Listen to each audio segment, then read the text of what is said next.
ஆண்டவர் தந்த வாக்குத்தத்தத்தை மையமாய் கொண்டு தொடர்ந்து நாம் தேவனுடைய வார்த்தையை சிந்திப்போம். மத்தேயு எழுதின சுவிசேஷம் முதல் அதிகாரம் அதனுடைய 23ஆம் வசனம், அதனுடைய பின்பகுதி. இம்மானுவேல் என்பதற்கு தேவன் நம்மோடு இருக்கிறார் என்று அர்த்தமாம். அல்லேலூயா. இயேசு கிறிஸ்துவின் பிறப்பு அறிவிக்கப்பட்ட போது அந்த தீர்க்கதரிசிகள் மூலமாய் சில ஆண்டுகளுக்கு முன்பு, சில 100 ஆண்டுகளுக்கு முன்பு அறிவிக்கப்பட்டாலும் யோசேப்பினிடத்தில் மரியாளிடத்தில் வார்த்தைகள் வெளிப்படுத்தப்பட்ட போது இந்த பிரசங்கங்களெல்லாம் கேட்பதற்கு நாம் அமர்ந்து இந்த வார்த்தைகளிலிருந்து கேட்கும்போது நிறைய பேருக்கு என்ன நினைவு வருது அப்படின்னா, அந்த குறிப்பிட்ட நாளில் தான் இயேசு வெளிப்பட்டார் போல. அல்லேலூயா. இந்த பூமியில் பிறந்தார்னு நம்ம சொல்கிறோம் பார்த்தீங்களா, அந்த நாளில் தான் இயேசுவே என்ன செய்தார், வெளிப்பட்டார் அப்படின்னு நம்ம நினைக்கிறோம். ஆனால் உண்மை அது அல்ல. தேவன் மனிதனாய் தோன்றியது தான் அப்போ. ஆனால் அவர் நாள் உண்டாகிறதற்கு முன்னமே இருக்கிறார். அப்படின்னா என்ன அர்த்தம்? தேவன் நம்மோடு இருக்க அவர் விரும்பி அவர் எடுத்த ஒரு உருவம் தான் மனித உருவம். ஏன்னா மனிதனை மீட்பதற்கு வேறு வழி கிடையாது. குற்றமில்லாத அந்த இரத்தத்தின் மூலமாக அந்த பெரிய அந்த பங்களிப்பு அவர் கொடுப்பதற்காக இந்த பூமிக்கு என்ன செய்தார், நம்மை போல ஒரு மனிதனாய் வந்தார், அவ்வளோதான். ஆனால் அவர் ஆதியும் அந்தமும் இல்லாதவர். அப்படின்னா என்ன அர்த்தம்? அவருக்கு முதலும் கிடையாது, முடிவும் கிடையாது. அவருக்கு ஆரம்பமும் கிடையாது, அவருக்கு முடிவும் கிடையாது. அதனால தான் நீதிமொழிகளில் ஞானி எழுதுகிறாரு, நாள் உண்டாகிறதற்கு முன்பு, பர்வதங்கள் தோன்றுவதற்கு முன்பு, பூமி அஸ்திபாரப்படுவதற்கு முன்பு யார் இருக்கா? இயேசு இருக்கிறார். அந்த இயேசுவை தான் நம்ம இம்மானுவேல் என்ன செஞ்சிட்டு இருக்கிறோம், சொல்லிட்டு இருக்கோம். நம்ம கூட இருக்கிறவர் சொல்லிட்டு இருக்கிறோம். யோவான் எழுதின சுவிசேஷம் 8ஆம் அதிகாரம் அதனுடைய 58வது வசனத்தை நீங்கள் வாசிங்க. இயேசு ஒரு வார்த்தையை ரொம்ப அழகா தெளிவா அந்த இடத்துல கூறுகிறார் பாருங்க. அதற்கு இயேசு, ஆபிரகாம் உண்டாகிறதற்கு முன்னமே நான் இருக்கிறேன் என்று மெய்யாகவே மெய்யாகவே உங்களுக்கு சொல்லுகிறேன். அன்னைக்கு கேட்டவங்களுக்கு அது ஒரு பேர் அதிர்ச்சி. வயசு என்ன வயசு ஆகுது இவருக்கு? ஆபிரகாம் நம்முடைய முற்பிதாக்களில் முதற் பேரானவர். அவர் உண்டாகிறதற்கு முன்னாடி இவர் என்ன செய்கிறாராம்? அப்போ அவங்களால் அதை விளங்கி கொள்ள முடியவில்லை, அதை ஏற்றுக்கொள்ள முடியவில்லை. ஆனால் இதான் சத்தியம். ஆமென் சொல்லுங்க பார்க்கலாம். அப்போ மனிதனோடு தேவன் வாசம் பண்ண விரும்பி அவர் இன்றைக்கும் செயல்பட்டு கொண்டே தான் இருக்கிறார். அப்போ அது வெளிப்படுவதற்கு முன்பு அவர் வாசம் பண்ணினார், கூடவே இருந்தார். வெளிப்பட்ட அந்த 33 வருஷத்தில் ஒரு குறிப்பிட்ட பகுதியில் வாழ்ந்த மனிதர்களுக்கு பெரும்பாக்கியம் மாம்ச கண்களால் அவரை பார்ப்பதற்கும், சில குறிப்பிட்ட மனிதர்களுக்கு பெரிய ஆசீர்வாதம் அவரோடு கூடவே இருப்பதற்கும். அல்லேலூயா. ஆனால் என்னைய கேட்டால் நான் சொல்லுவேன், அவர்களை காட்டிலும் அவரை கண்களினாலே பார்க்காமல் அவர் நம்மோடு இருப்பதையும் நாம் அவரோடு இருப்பதையும் நம்பி வாழ்ந்துட்டு இருக்கோம் பார்த்தீங்களா, நாம் தான் ஆசீர்வதிக்கப்பட்டவர்கள். எத்தனை பேருக்கு இந்த உண்மை புரியுது? ஹல்லேலூயா. அப்போ நீங்களும் நானும் அறிந்திருக்க வேண்டிய ஒரு பெரிய உண்மை என்ன அப்படின்னா, தேவன் நம்மோடு இருக்கிறார், அவர் என்னோடு இருக்கிறார். இந்த தேவன் நம்மோடு இருப்பதை இந்த முழு வேதாகமத்திலும் பல நிலைகளிலே நாம் அறிந்து கொள்ளலாம். ஆதியாகமத்தின் புஸ்தகம் 3ஆம் அதிகாரம் அதனுடைய 8வது வசனத்தில் பார்த்தீங்கன்னா, அந்த பகலின் குளிர்ச்சியான வேளையில் ஆண்டவர் என்ன செஞ்சாராம், தோட்டத்தில் உலாவுகிற சத்தத்தை கேட்டு ஆதாம் ஒளிந்து கொண்டான் இருக்கு. அப்போது அதுக்கு முன்னாடி வரைக்கும் அந்த ஆதாமுக்கு அவர் நடக்கிற சத்தம் என்ன செஞ்சிருக்கு அப்படின்னா என்ன அர்த்தம்? ஆதாமும் தேவனும் நடந்தார்கள், ஆதாமும் தேவனும் சஞ்சரித்தார்கள், ஆதாமும் தேவனும் ஒன்றாய் இருந்தார்கள், இருவரும் மனம் விட்டு பேசினார்கள். அல்லேலூயா. அப்போ பாருங்க, நம்முடைய வாழ்விலும் தேவன் நம்மோடு நடக்க விரும்புகிறார், அவர் நம்மோடு பழக விரும்புகிறார், அவர் நம்மோடு பேச விரும்புகிறார், நம்ம கூட வந்து அவர் தன்னுடைய நேரத்தை செலவு பண்ணணும்னு அவர் ஆவலாக இருக்கிறார். நீங்கள் பாருங்கள், அவர் இருப்பது பரலோகம், ஆதாம் இருப்பது பூமி. ஆனால் அவர் அந்த குளிர்ச்சியான நேரத்தில் என்ன செய்கிறாரு, வர்றாரு, அவருடைய காலடி சத்தம் என்ன செய்யுது, கேட்கிறது. அல்லேலூயா. அப்போ நம்மோடு இருக்கிறார் அப்படின்னா நாம் அவரோடு நடப்பதற்கு இருக்கிறார், நாம் அவரோடு சஞ்சரிப்பதற்கு இருக்கிறார். நாம் நம்முடைய நேரங்களை அவரோடு செலவு செய்ய வேண்டும் என்று அவர் எதிர்பார்த்து வருகிறார். அப்போ இந்த பூமிக்கு இயேசு வந்துட்டு போனதுக்கப்புறம் இதற்கு முன்பு ஜனங்கள் சஞ்சரித்ததை காட்டிலும் நாம் அதிகமாக சஞ்சரிக்கணும். ஏன்னா அவர் யார், எப்படிப்பட்டவர் என்பதை மனிதர்கள் என்ன செஞ்சிட்டாங்க, நல்லா பார்த்துட்டாங்க. அது மாத்திரமல்ல, இந்த வேதம் முழுவதும் அவரை நமக்கு மிக தெளிவாக என்ன செய்யுது, வெளிப்படுத்துகிறது. ஆமென். இப்போ நீங்கள் நல்லா கவனிங்க, நோவா தேவனோடு சஞ்சரித்தான் இருக்கு. அப்போ தேவனும் நோவாவும் ஒன்றா இருக்கிறாங்க, ரெண்டு பேரும் பேசிக்கிட்டு இருக்காங்க, ரெண்டு பேரும் ஒன்றா நடக்கிறாங்க. அப்போ என்ன நடந்தது, தேவன் தன்னுடைய மனக்குமுறலை வெளிப்படுத்தினார். இந்த மனிதர்களை உண்டாக்குனதை நினச்சி நான் வருத்தப்படுறேன்றார். அல்லேலூயா. ஏன்னா அவர்களுடைய நினைவுகள் டெய்லி எப்படி இருக்கு, பொல்லாததாக இருக்கு. அவர்களுடைய வழிகள் எல்லாம் அருவருப்பாக இருக்கு. அவர்களை நான் ஏன் படைச்சேன் அப்படின்னு சொல்லி நான் ரொம்ப ஃபீல் பண்ணுறேன் அப்படின்றார். அப்போ தேவன் நம்மோடு இருக்கிறார் அப்படிங்கிறத நீங்கள் நல்லா புரிஞ்சுக்கோங்க. அவர் தன்னுடைய மனதை அவர் நமக்கு வெளிப்படுத்தணும்னு ஆசைப்படுறார். அவர் மனசுலேயும் ஆதங்கம் இருக்கு, அதை உங்கள்கிட்ட என்கிட்டையும் பகிர்ந்து கொள்ள விரும்புகிறார். அவர் மனசிலே சில காயங்கள் இருக்கிறது, அந்த காயங்களை குறித்து நாம் அறிய வேண்டும் என்று அவர் எதிர்பார்க்கிறார். ஏதோ இம்மானுவேல் தேவன் நம்மோடு இருக்கிறார்னு ஏதோ சில ஆசீர்வாதம் கிடைச்சா நான் வாங்கிட்டு போகிறேன் பாஸ்டர், தேங்க்யூ, அவர் என் கூட இருக்கிறாரோ, ஸ்தோத்திரம், அப்படி சொல்லிட்டு போகிறதுக்கு மட்டும் இல்லை. அல்லேலூயா. நோவாட்ட ஆண்டவர் ஒரு பெரிய திட்டத்தை வெளிப்படுத்துகிறார். தாம் என்ன செய்ய போகிறேன் என்பதை வெளிப்படுத்துகிறார். அல்லேலூயா. இதெல்லாம் நமக்கு நடக்கணுமா? இதெல்லாம் நம்முடைய வாழ்வின் அனுபவமாக மாறணுமா?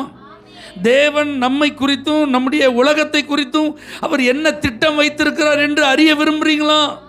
சஞ்சரிங்க, அவரோட நடங்க, அவரோட நேரம் செலவு பண்ணுங்க. அவர் தன்னுடைய மனதில் உள்ள திட்டத்தை வேற யார்கிட்டையோ வெளிப்படுத்த அப்படின்னு இல்லை, யார் அவரோடு சஞ்சரிக்கிறார்களோ அவர்களிடத்தில் தான் அவர் வெளிப்படுத்த விரும்புகிறார்.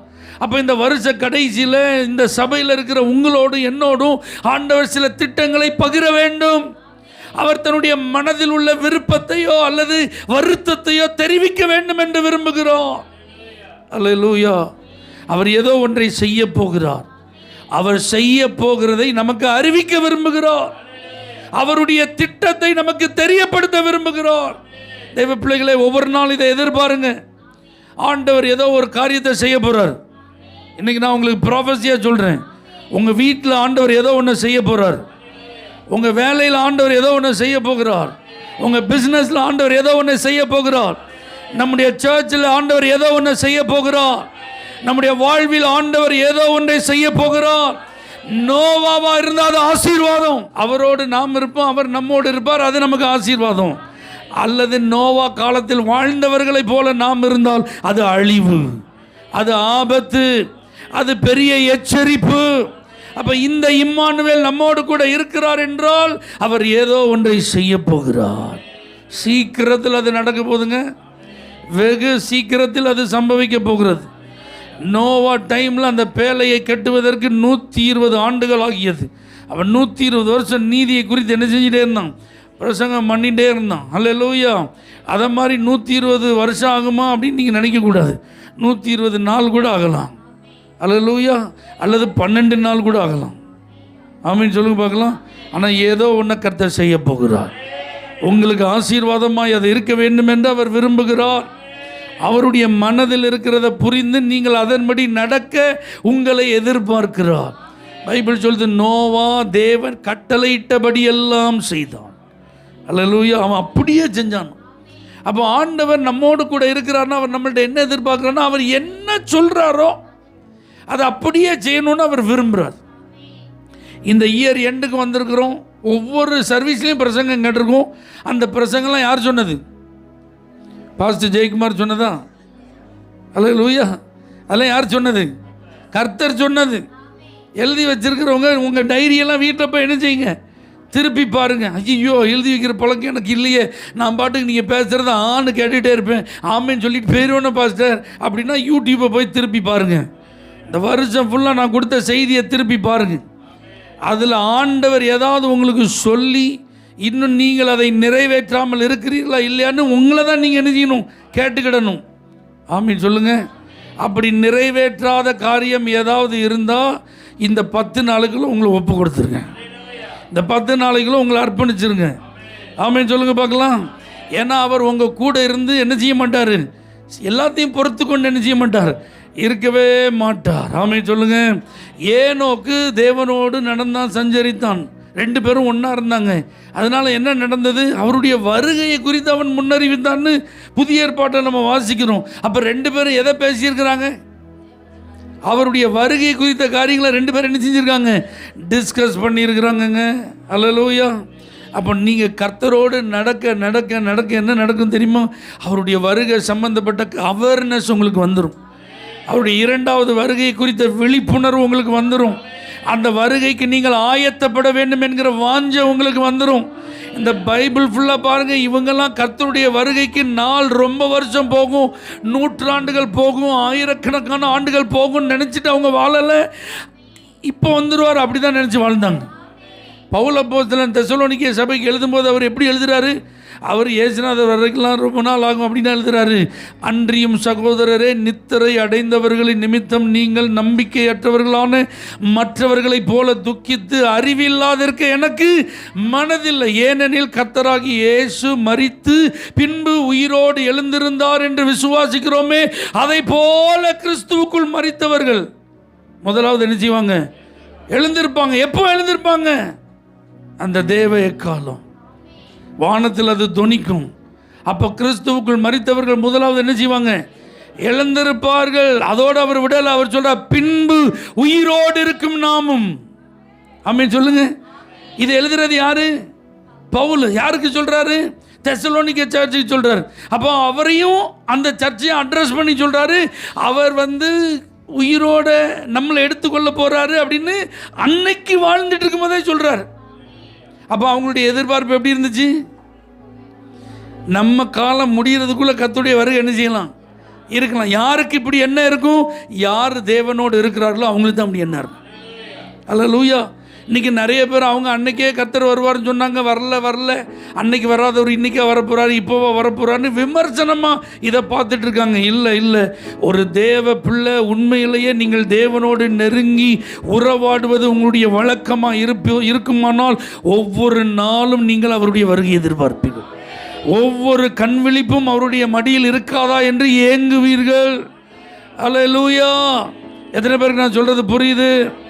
ஆமென் சொல்லுங்க. அப்போ இம்மானுவேல் கர்த்தர் நம்மோடு இருக்கிறார்னா சும்மா பேச்சுக்கு சொல்லிட்டு போகிறதுக்கு அல்ல, அல்லது என் கூட இருக்கிறார் தெரியுமா அப்படின்னு காண்பிப்பதற்காக அல்ல, நாமும் அவரும் நெருங்கி உறவாடுவதற்காக, அவரோடு இணைந்து நடப்பதற்காக. அவர் இந்த பூமியை ஏன் மனுஷன் கையில் கொடுத்தார், இந்த பூமி ஆண்டுகொள்ள அதிகாரங்கள் எப்படி வழங்கப்பட்டது, இந்த பூமியில் மனுஷன் எப்படி வாழணும், அவன் இந்த பூமியில் எதை ரெப்ரசன்ட் பண்ணணும், இதெல்லாம் நீங்கள் அறிந்து கொள்ளணும்னா அவருடைய மனதை நீங்கள் புரிய வேண்டும், அவருடைய சிந்தையை நீங்கள் அறிய வேண்டும்.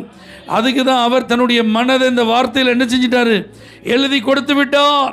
அப்போ நீங்கள் உங்களுடைய நேரங்களிலே அதிகமாக ஜெபத்திலும் இந்த வேத வசனத்தை வாசித்து தியானிக்கிறதுலையும் நீங்கள் செலவு பண்ணுவீங்க அப்படின்னா யாரை நீங்கள் அதிகமாக அறிந்து கொள்வீர்கள், கர்த்தரை. அல்லேலூயா. ஏன்னா நீங்கள் ஜெபம் பண்ணும்போது யார்கிட்ட பேச போகிறீங்க, ஆண்டவர்கிட்ட பேச போகிறீங்க. வேதத்தை வாசிக்கும் போது யாருடைய வார்த்தையை வாசிக்கிறீங்க, இந்த வேதாகமத்தின் தேவனுடைய வார்த்தையை வாசிக்கிறீங்க. அப்போ இவர் தன்னை எப்படியெல்லாம் வெளிப்படுத்துகிறார் என்பதை அறிந்து நீங்களும் அவரோடு இணைந்து கொள்ள அது உங்களுக்கு உதவியாக இருக்கும். அல்லேலூயா. அப்போ லிட்ரலாகவே இந்த பூமியில் ஆண்டவர் தம்முடைய பரிசுத்தவான்களோடு நடந்திருக்கிறார், வாழ்ந்திருக்கிறார், அவர்களோடு உலாவி இருக்கிறார், அவர்களோடு தன்னுடைய நேரங்கள் என்ன செய்திருக்கிறார், செலவிட்டிருக்கிறார். சீனாய் மலையில் மோசே ஆண்டவர் எத்தனை நாள் இருந்தாங்க, 40 நாள் இரவும் பகலும் 2 பேர் உட்காந்து என்ன செஞ்சுருக்காங்க, ப்ரெஸ் மீட்டிங் போட்டுட்ருக்காங்க பாருங்கள், போர்ட் மீட்டிங் நடத்திட்டு இருக்காங்க. என்னெல்லாம் செய்யணும், இந்த நேஷனை எப்படி ஆர்கனைஸ் பண்ணணும், இவங்களுடைய சட்டத்திட்டங்கள் எப்படி இயற்றப்பட வேண்டும், என்னென்ன மசோதாவை நிறைவேற்றணும்னு பிளான் பண்ணி டிஸ்கஸ் பண்ணிட்டு இருந்தது யார், 2 பேர், மோசேயும் ஆண்டவரும். ஆமென் சொல்லுங்க பார்க்கலாம். அப்போ நீங்கள் ஆண்டவரோடு நீங்கள் உட்கார்ந்துருந்தீங்க அப்படின்னா உங்கள் வீட்டில் நீங்கள் என்ன செய்யணும்னு அவர் சொல்லுவார். அல்லேலூயா. உங்கள் காரியங்கள் எப்படி இருக்கணும்னு அவர் என்ன செய்வார், அவர் நமக்கு பிரச்சனை என்னென்னா நமக்கு உட்கார்றதுக்கு என்ன கிடையாது, நேரம் கிடையாது.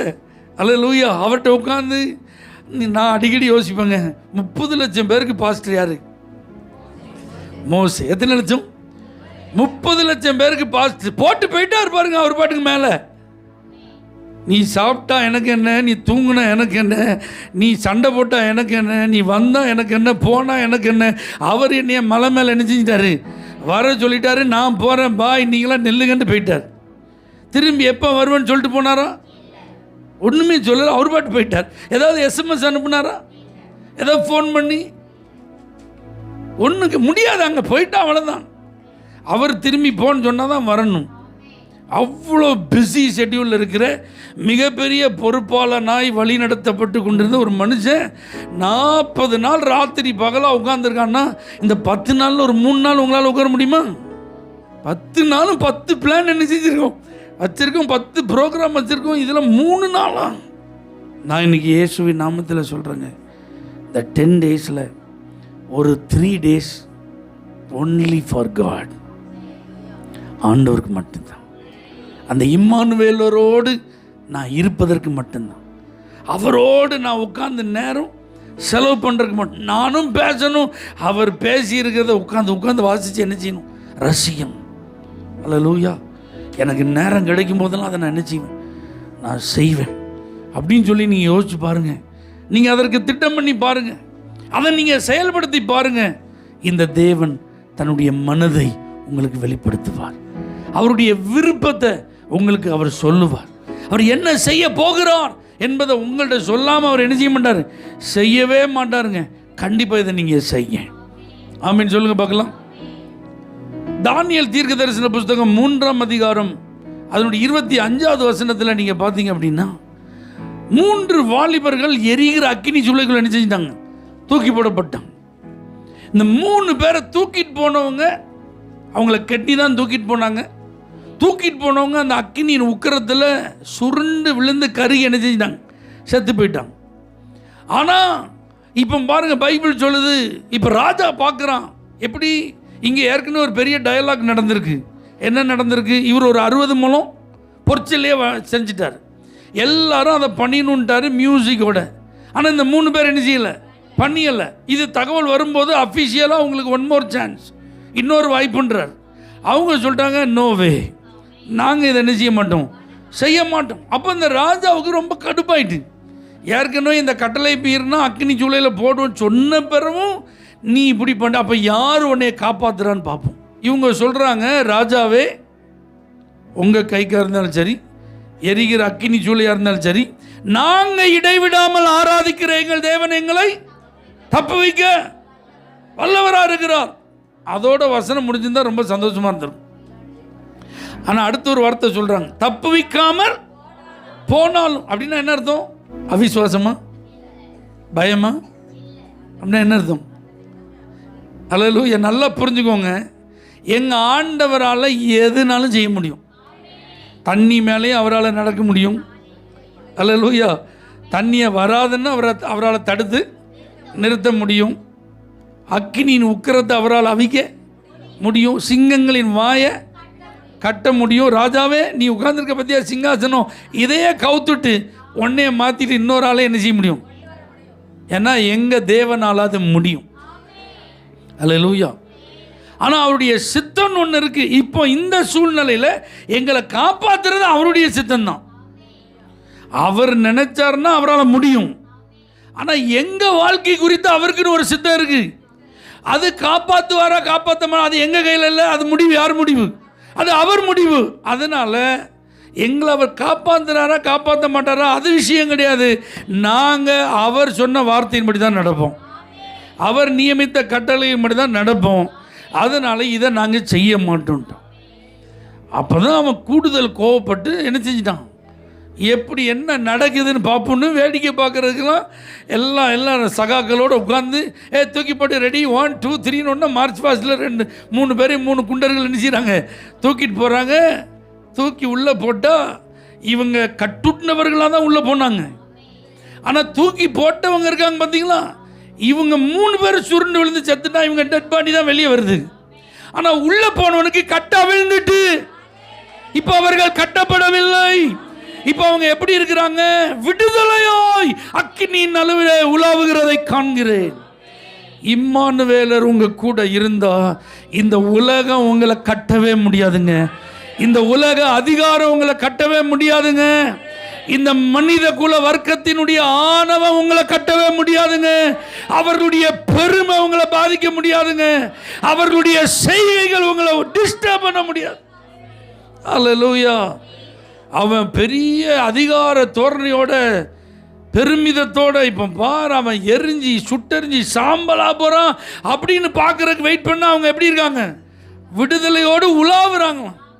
அதோட மேட்டர் முடியல. அதுக்கப்புறம் ஒரு வார்த்தை இருக்கு பாருங்க, 4ஆம் ஆளின் சாயல் தேவ புத்திரனுக்கு ஒப்பம் இருக்கிறது.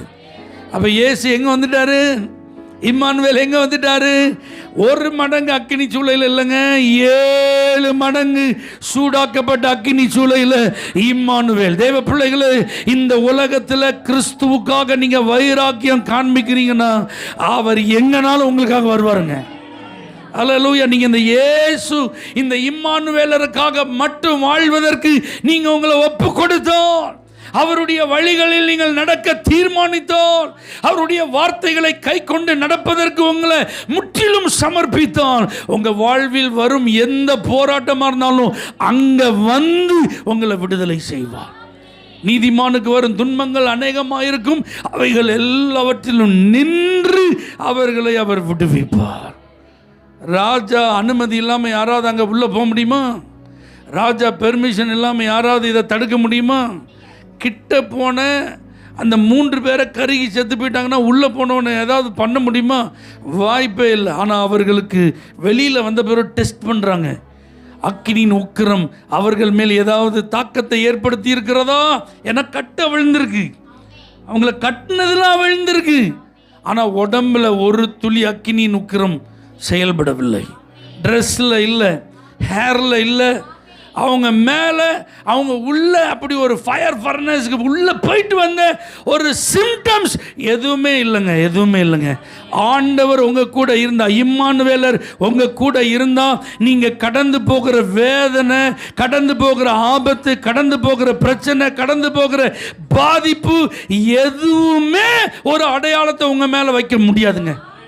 நீங்க இப்படி பாதிக்கப்பட்டவர்கள் அப்படி சொல்லவே ஆண்டவர் விட மாட்டார். அல்லேலூயா.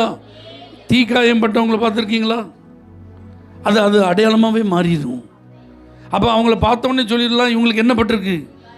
ஏதோ தெய்வாதீனமாக பழச்சிட்டாங்க, உயிர் பழச்சிட்டாங்க. ஆனால் என்ன வந்துட்டு தழும்பு காயம் ஆறாது, அது மாறாது அப்படி சொல்லுவாங்க.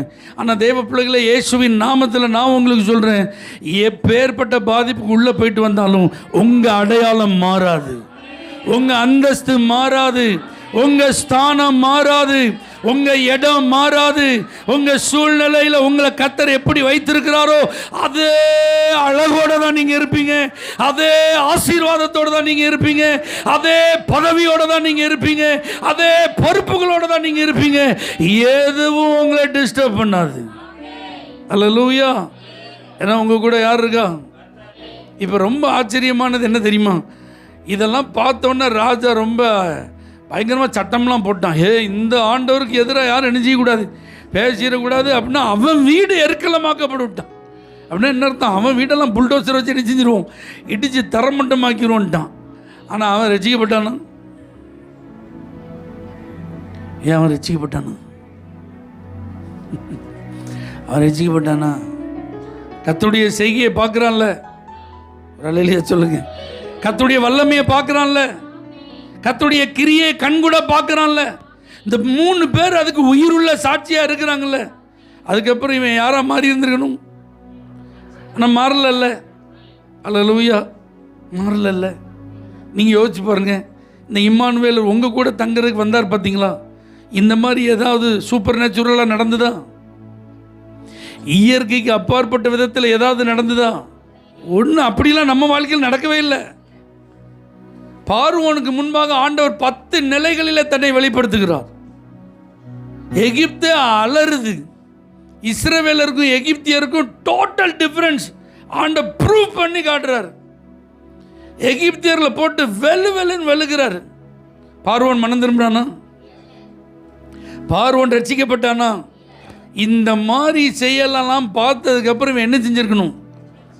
ஆராதிக்க விடணுமா? அவங்க ஆண்டவர் யாருன்னு கேட்டாம்ல, ஆண்டவர் யாருன்னு அவர் காட்டினார்ல, அப்போ அதை பார்க்கல, அதை கண்கூட பார்க்கல. பார்த்தவன் என்ன செஞ்சுருக்கணும்? மோசேட்ட வந்து விழுந்து, நல்லா இருப்பியா, நானும் யெகோவா தேவன் நினைச்சினேன், ஆராதிக்கிற ஒரு ஆளாக மாதிரி என் நாடு முழுவதும் ஒரு புது சட்டம் போடுறேன், யெகோவா தேவனை தவிர வேறு எந்த தெய்வத்தை என்ன செய்யக்கூடாது, இனிமேல் எகிப்தில் பல தெய்வ வழிபாடே கிடையாது அப்படின்னு ஒரு டிகிரி போட்டிருக்கணும்ல. ஆனால் போட்டானா? ஒன்றுமே போடலங்க. அவன்லாம் இன்னும் ரசிக்கப்படவே இல்லை, அவன் மனம் திரும்பவே இல்லை. ஆனால் நீங்கள் நம்மளை யோசிச்சு பாருங்கள், நாம் இப்போ பேசிகிட்டு இருக்கோம்ல, நம்மளை நம்ம லைஃப்பில் இப்படி ஏதாவது நடந்துதாங்க? யாராவது ஒரு சிலருக்கு நடந்திருக்கலாம், இயற்கைக்கு அப்பாற்பட்ட அற்புதம், தெய்வாதீனமான செயல்கள் சிலருக்கு நடந்திருக்கலாம். ஆனால் நான் உறுதியாக சொல்ல முடியும், நம்மில் பெரும்பாலானோருக்கு இப்படிலாம் கிரியைகள் என்ன செய்யலை, செய்கைகள் நடக்கலை, வல்லமை வெளிப்படலை. ஆனால் பரிசுத்த ஆவியானவரை கிரியை நம்முடைய மனசுக்குள்ள மாற்றத்தை ஏற்படுத்தியது. ஆமென் சொல்லுங்க பார்க்கலாம். அந்த மாதிரிலாம் நம்ம பார்க்கல, அந்த மாதிரி அவருடைய வல்லமையெல்லாம் நம்ம கண்ணுக்கு முன்னாடி காண்பிக்கப்படலை. ஆனால் நம்ம இருந்த நெருக்கத்தில் ஏதோ ஒரு சின்ன விதத்தில் இயேசு தன்னை வெளிப்படுத்தினார். நம்ம அதை நம்பணும், நம்ம அதை ஏற்றுக்கொண்டோம். அன்னைக்கு அவர் முடிவு பண்ணார் நம்ம கூட இருக்கணும்னு. இன்னைக்கு வரைக்கும் அவர் இருக்கிறார். அல்லேலூயா. அப்போ இவர் உங்களை கடைசி வரைக்கும் நடத்துவாரா? கடைசி மூச்சு வரைக்கும் நடத்துவாரா? உங்களை கை பிடிச்சிருக்கிறாரா? இவர் கை விடுவாரா? சொல்லுங்க. இந்த தேவன் என்னென்றைக்கும் உள்ள சதா காலங்களிலும் நம்முடைய தேவன், மரண பரியந்தமும் அவர் நம்மை நடத்துவார். நல்லா புரிஞ்சுக்கோங்க. சில நேரத்தில் இந்த இம்மானுவேலர் நம்மோடு இருப்பது இன்விசிபிளாக இருக்கும், சில நேரத்தில் விசிபிளாக இருக்காது. அப்படின்னா நீங்கள் பார்க்குற மாதிரி இருக்காது, உங்களுக்கு எந்த அறிகுறி அடையாளங்கள் அப்போ என்ன செய்யாது, தெரியாது. நீங்கள் பயந்துடக்கூடாது. கர்த்தர் கூட இல்லையோ, கர்த்தர் என்னை விட்டுட்டாரோ, நான் தனியாக இருக்கிறேனோ, பயந்துடக்கூடாது. ஆமீன் சொல்லுங்க. ஈசாக்கிட்ட வந்து சொல்கிறாங்க, ஆதியாகமம் 26வது அதிகாரத்தில் வாசிச்சிங்கன்னா, அவனை பகைத்தவர்கள், அவனை விரோதித்தவர்கள், அவன் மேலே பொறாமை கொண்டவர்கள், அவனை எதிர்த்தவர்கள், அவனோடு வாக்குவாதம் பண்ணினவர்கள், அவன் தோண்டின துறவை தூர்த்து போட்டவங்க, அந்த எல்லையிலேயே இருக்கக்கூடாதுன்னு சொல்லி துரத்தி விட்டவர்கள் இப்போ வந்து சொல்கிறாங்க, கர்த்தர் நிச்சயமாய் உம்மோடே இருக்கிறார் என்பதை பார்த்துட்டோம். ஆமென் சொல்லுங்க. இப்போ என்ன நடந்தது ஈசாக்கின் வாழ்வில்? அவங்க அப்பா இப்போ கூட இல்லைங்க. ஆனால் அப்பா காலத்தில் உள்ள அந்த துறவுகளை பயன்படுத்துறதுக்கு அவன் ட்ரை பண்ணுறான். அப்போ வந்து அவங்க அதை ஸ்டாப் பண்ணுறாங்க. அதை இவன் தூர்த்து போட்டு, அதாவது இவன் தோண்டினதை அவங்க தூர்த்து போடுறாங்க. இவன்கிட்ட வந்து எதிர்த்து நிற்கிறார்கள், இவனோடு வாக்குவாதம் பண்ணுறாங்க. இப்போ ஈசாக்கின் பயபக்திக்குரியவர் வெளிப்படவில்லை. ஈசாக்கின் பயபக்திக்குரியவர் அவர்களை வந்து என்ன செய்யல, தடுக்கவில்லை. என் மகனையா நீ எதிர்க்க, என் பிள்ளைகிட்டயா நீ வாக்குவாதம் பண்ற, அவன் கைகளின் பிரயாசத்தையா நீ கண்டுக்கிற அப்படின்னு வந்து ஒன்றுமே என்ன செய்யல, அவர் செய்யல. அக்னியில் உடனே வந்துட்டார், ஆனால் இங்கே வரல. எங்கே அவர் உங்களோடு என்னோடும் இருக்கிறார் என்பதை வெளிப்படுத்தணுமோ அங்கே வெளிப்படுத்துவார். சில நேரத்தில் இன்விசிபிளாகவே இருப்பார், அமைதியாக இருப்பார், கூட தான் இருப்பார். ஆனால் ஒன்றும் பேசவும் மாட்டார், ஒன்றும் செய்யவும் மாட்டார். ஆனால் வேலை நடந்துகிட்டே இருக்கும். அவன் நினச்சிட்டு இருப்பான், நம்ம எதிர்த்த உடனே, நம்ம விரோதித்த உடனே, நம்ம துரத்தின உடனே we are success நினச்சிட்டு இருப்பான். ஆண்டவர் பார்த்துட்டே இருப்பார். ஈசாக்கு நீங்கள் கவனிச்சு பாருங்க, அவன் வர வர விருத்தி அடைந்து ஐஸ்வர்யவானாகி மகா பெரியவனானான். அல்லேலூயா. அப்போ பாருங்க, அல்டிமேட்டாக ஆண்டவர் ரிசல்ட்டை கொடுத்துட்டு போயிட்டே இருப்பார். இப்போ பார்த்தாங்க, இவனை தடுக்க முடியல, இவனை கெடுக்க முடியல, இவனை எதிர்க்க முடியல, இவனுக்கு விரோதமாக நம்மளால் செயல்பட முடியல. அப்போ இவன் அல்ல, இவனோடு இவனுடைய தெய்வம் இருக்கிறார். ஆமீன் சொல்லுங்க பார்க்கலாம். நல்லா புரிஞ்சுக்கோங்க. ஈசாக்குக்கு இப்போ ப்ரூஃப் காண்பிக்க ஆபிரகாம் அவனுடைய ஃபாதர் இல்லைங்க, தகப்பன் இல்லை, இது எங்கள் அப்பா, எங்கள் அப்பாவுடையது, அவருக்கு சொந்தமானது, அதனால் இது எனக்கு சொந்தம் அப்படின்னு ப்ரூவ் பண்ணுறதுக்கு அவன்கிட்ட எந்த எவிடன்ஸும் இல்லை. அவனால் அதை என்ன செய்ய முடியல, வாங்கி கொள்ள முடியவில்லை. அவர்களை தடுத்து அவர்களை துரத்தி விட முடியவில்லை. ஆனால் இயேசுவின் நாமத்தில் நான் உங்களுக்கு சொல்கிறேன், உங்கள் அப்பாவுடையது உங்களுக்கு இல்லைன்னு இந்த உலகம் சொல்லலாம், ஆனால் ஆண்டவர் உங்களுக்கு தருகிறத உங்களுக்கு இல்லைன்னு யாராலும் சொல்ல முடியாது. அல்லேலூயா. நிச்சயமாக உங்களுக்கு உரியதை மாத்திரமல்ல, உங்களுக்கு உண்டானதெல்லாம் அவர் உங்களுக்கு அனுபவத்துக்கு கொண்டு வந்துடுவார். உங்கள் கையில் ப்ரூஃப் இல்லை, எவிடன்ஸ் இல்லை, எனக்கு இது எப்படின்னு அதை நிரூபிக்க முடியலை, நான் போய் அதை என்ன செய்ய முடியல, ஸ்டாப் பண்ண முடியல, ஃபைட் பண்ண முடியல. No need. நீங்கள் போய் ஸ்டாப் பண்ண வேண்டாம், நீங்கள் போய் ஃபைட் பண்ண வேண்டாம். உங்களுக்காக ஒரு தேவன் உங்களோடு இருக்கிறார். சில நேரம் அவர் நீங்கள் எதிர்பார்க்குற மாதிரி வராமல் இருப்பார், நீங்கள் எதிர்பார்க்குற மாதிரி செயல்படாமல் இருப்பார், நீங்கள் எதிர்பார்க்கிறது போல் அவர் தன்னை வெளிப்படுத்தாமல் இருப்பார். அதனால் நீங்கள் பயந்துடாதீங்க, நீங்கள் கவலைப்படாதீங்க. அவர் அப்பவும் உங்கள் கூட தான் என்ன செய்கிறார், இருக்கிறார். அல்லேலூயா. அதனால் என் காரியத்தை எனக்கு முன்னின்று செய்ய யாரும் இல்லையே, செய்ய வேண்டியவங்க இன்னைக்கு ஜீவனோடு இல்லையே, செய்ய வேண்டிய நபர்கள் எனக்கு அருகில் இல்லையே, செய்ய வேண்டியவர்கள் இப்போ செய்ய முடியாத நிலையில் இருக்கிறார்களே. இல்லை இல்லை, இம்மானுவேல் உங்கள் கூட இருப்பார். அவர் இருக்கும்போது மறுபடி வந்து சொல்லுவாங்க, கர்த்தர் நிச்சயமாக உங்கள் கூட இருக்கிறார். சமாதான ஒப்பந்தம் பண்ண வந்துடுவாங்க, உங்கள் கூட உடன்படிக்கை பண்ண ஆண்டவர் அவங்களை என்ன செய்வார், கொண்டு வருவார். மறுபடி ஒரு பீஸ் கமிட்டி இருக்குது. ஆமென் சொல்லுங்கள் பார்க்கலாம். உங்களை உட்கார வச்சு சமரசம் பேசுகிறதுக்கு வருவாங்க.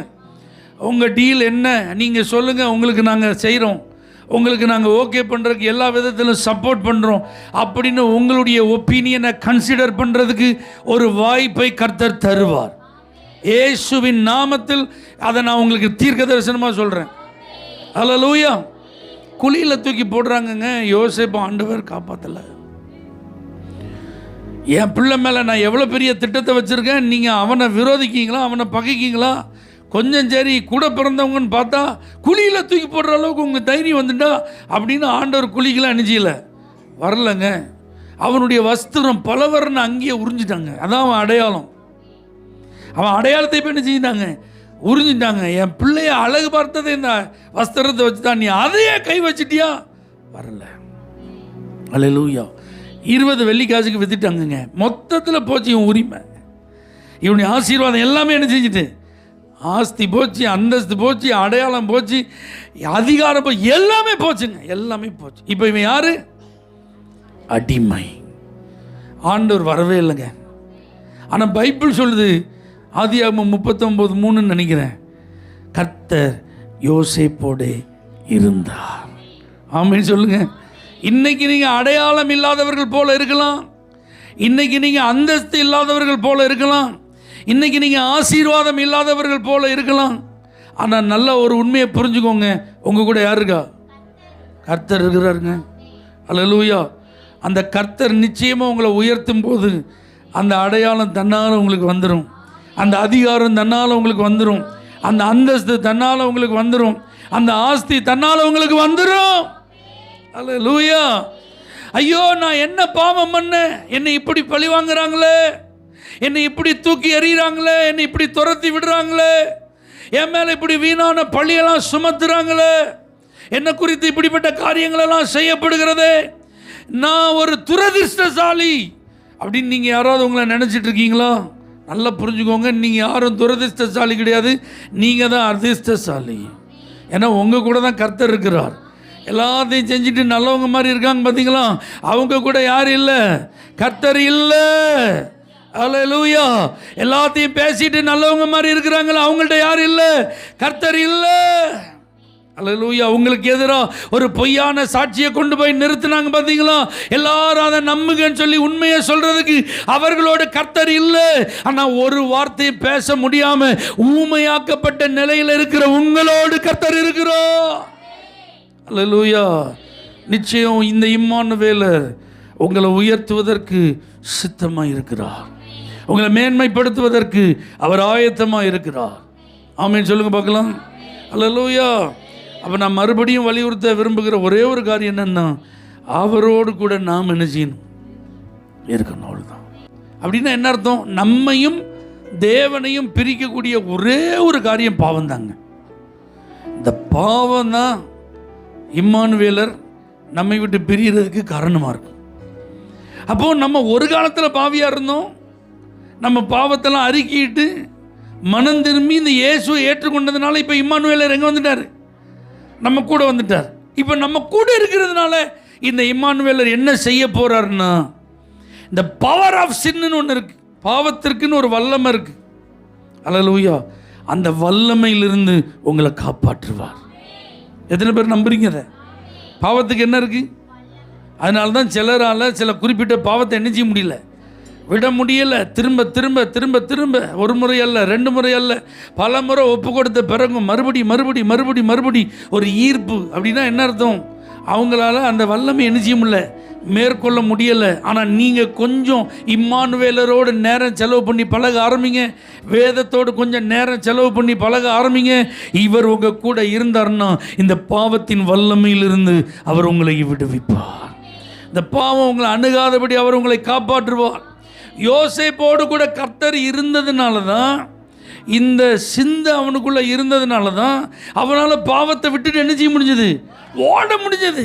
அவன் பாவத்தை தேடி போகலை, அவனை தேடி பாவம் வந்துச்சு. ஆனால் அவனால் எப்படி அதை உதறிட்டு ஓட முடிஞ்சது? அந்த பாவத்தின் வல்லமை ரொம்ப பயங்கரங்க. அந்த பாவத்தின் அந்த முகம், அந்த பாவத்தினுடைய தோற்றம், அந்த பாவத்தினுடைய இடம், அதெல்லாம் அவனை முற்றிலும் அழிச்சிட்டு பாருங்க. அவனால் எதுவுமே செய்ய முடியல, யாரையும் நம்ப வைக்க முடியல, யார்ட்டையும் போய் ஒன்றும் என்ன செய்ய முடியல, பேச முடியல. அவன் ஒன்றும் செய்யாமலே. அல்லேலூயா. அப்போ செஞ்சான்னா நீ கொஞ்சம் யோசிச்சு பாருங்க. அவன் ஒன்றும் செய்யாமலே, பாவம் செய்யாமலே அவன் பாதிக்கப்பட்டான். அப்போ பாவம் செஞ்சான், பாவத்தின் சம்பளம்.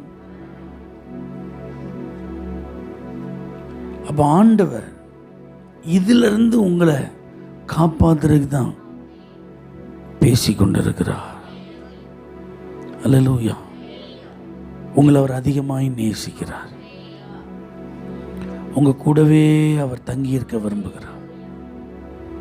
இந்த பாவத்தின் வல்லமையிலிருந்து உங்களை விடுதலையாக்கி பாவத்தை விட்டு விலகி நீங்க ஜீவிப்பதற்கு உங்களுக்கு பலன் கொடுக்க இன்று இயேசு விரும்புகிறார். நான் இந்த இம்மானுவேலரோடு அதிகமாக நேரம் செலவு பண்ண விரும்புகிறேன்.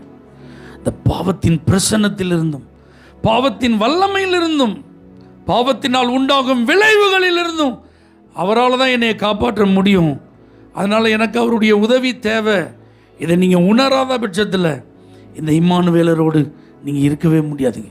நான் பார்த்துக்கிடுவேன், நான் தப்பிச்சிடுவேன், நெவர் எவர். ஏன்னா இந்த பாவத்துக்குன்னு ஒரு ப்ரெசன்ஸ் இருக்குது. ஒரு குறிப்பிட்ட இடம் வந்த உடனே, ஒரு குறிப்பிட்ட நேரம் வந்த உடனே, ஒரு குறிப்பிட்ட அட்மாஸ்பியர் வந்த உடனே அது அப்படியே உங்களை கவர் பண்ணிடும். அதுக்கு பேர் தான் ப்ரெசன்ஸ் ஆஃப் சின். உங்களுக்கே தெரியாது. இந்த ப்ரெசன்ஸ் ஆஃப் சின் வந்துட்டுனா இந்த பவர் ஆஃப் சின் உங்களை ஆக்குப்பை பண்ணிடும். அந்த பிரசன்னத்துக்குள்ளே, பாவ பிரசன்னத்துக்குள்ளே நீங்கள் வந்துட்டீங்கன்னா பாவம் செய்யக்கூடிய ஒரு தூண்டுதலை அந்த வல்லமை உங்களுக்குள்ளே ஃபோர்ஸ் பண்ணும். அந்த பாவத்தின் வல்லமையினால் நீங்கள் தூண்டப்பட்டு நீங்கள் செயல்பட்டால் the consequences of sin is very danger. பாவத்தின் விளைவு அபாயமானது. இந்த வருஷ கடைசியில் நம்ம அர்ப்பணிப்போம். ஆண்டவரே, யார் என்னை விட்டு போனாலும் அதை பற்றி எனக்கு கவலையே கிடையாதுப்பா. ஆனால் நீங்கள் மட்டும் என்னை விட்டு போயிடக்கூடாது. கண்களை மூடுவோம். இம்மானுவேலரே, என் கூடவே நீங்க இருக்கணும் ஆண்டவரே. உம்மை விட்டு நான் விலகிடக்கூடாது ஆண்டவரே. என்னுடைய கிரியைகளின் நிமித்தம் நீரும் என்னை விட்டு விலகிவிடக் கூடாதப்பா. உம்மோடு இணைந்திருக்க எங்களை அர்ப்பணிக்கிறோம். ஆசீர்வதியும் இயேசுவின் நாமத்தில் பிதாவே. For prayer contact Pastor J. Kumar, El Shaddai Ministries, 9500252586, Surandai.